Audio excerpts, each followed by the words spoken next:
After a long day of climbing, we were able to unwind and relax a bit while staying in Myersdale at Yoder's Guest House. It is by far one of our favorite places to stay while on trail. That feeling of relaxation and unwinding didn't last long, as in the morning, while leaving Yoder's Guest House, we had to make the climb back up to the trailhead. Once at the top, we decided to take a break and catch our breath while we explored the Myersdale Historical Society. This building was once a train station that opened in 1912 and served as a stop for the Western Maryland Railway. That station, however, closed in the 70s and was just about to be demolished, but was saved when the Great Allegheny Passage rail trail replaced the abandoned rail line in the 90s. The station now houses a museum and a well-supplied gift shop. There's also a restroom available inside, and please don't forget to sign the guest book.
It seems like we just got rolling after leaving the museum and we came to the Salisbury Viaduct. I would consider this in my top 5 views of the trail.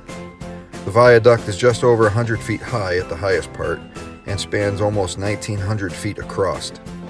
The view of the Castleman River Valley is spectacular. This viaduct was decked for trail use in 1998.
Not a bad day for a walk, and while out I decided I might as well record today's tip.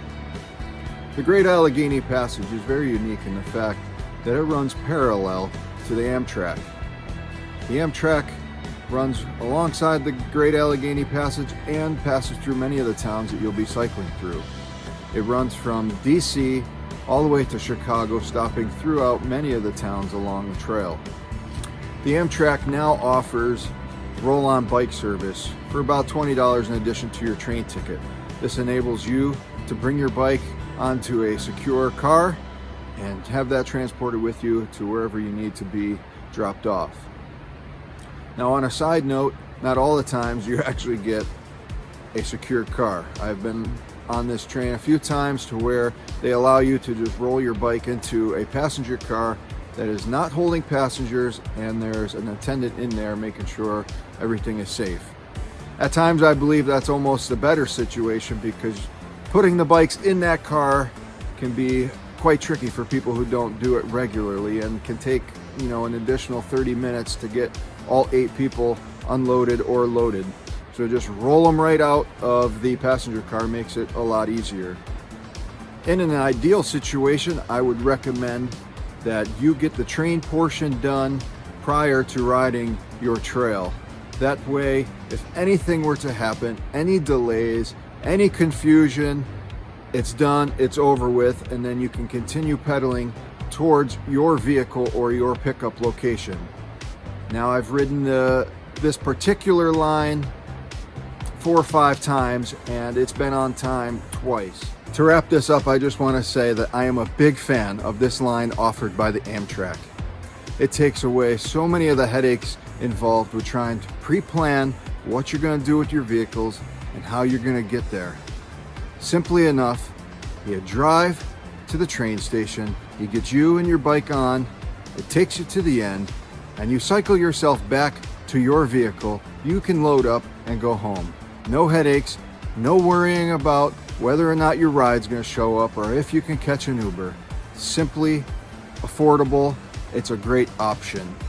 Hopefully this has helped you out in some way today, whether you're doing some research on this upcoming trip this year or it's just something new to you. You never knew that the Amtrak offers roll-on bike service. I hope that it's something that you can use or something you can learn or something that you can share with someone else. Now, let's get back and see how far we've made it on this trail.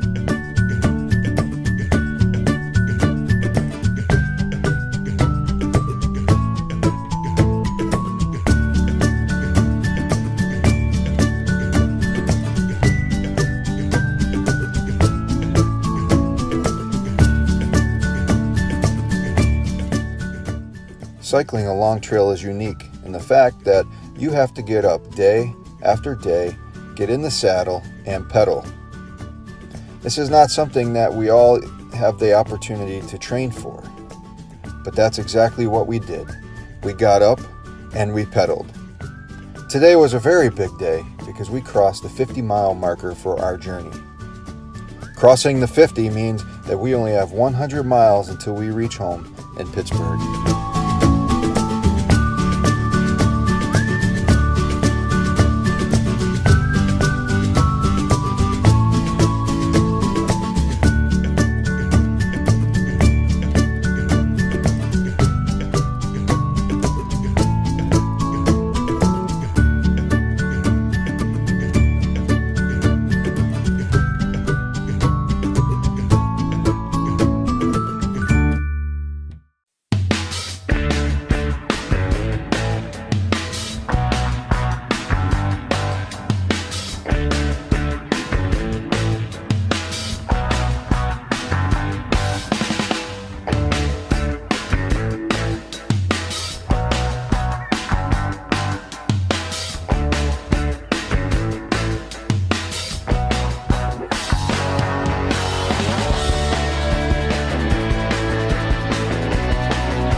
At mile 60, we entered the town of Confluence. This is where the Youghiogheny, Castleman River, and the Laurel Creek come together. This town of 800 or so offers bed and breakfast, restaurants, grocery store, camping, a bike shop, and many other little areas around town. Confluence is also the host of an annual pumpkin fest, as we found out one year as we passed through. From here, it is about 11 miles to our stopping point for the day in Ohiopyle.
Cycling the Gap provides some of the most stunning fall views you will ever see.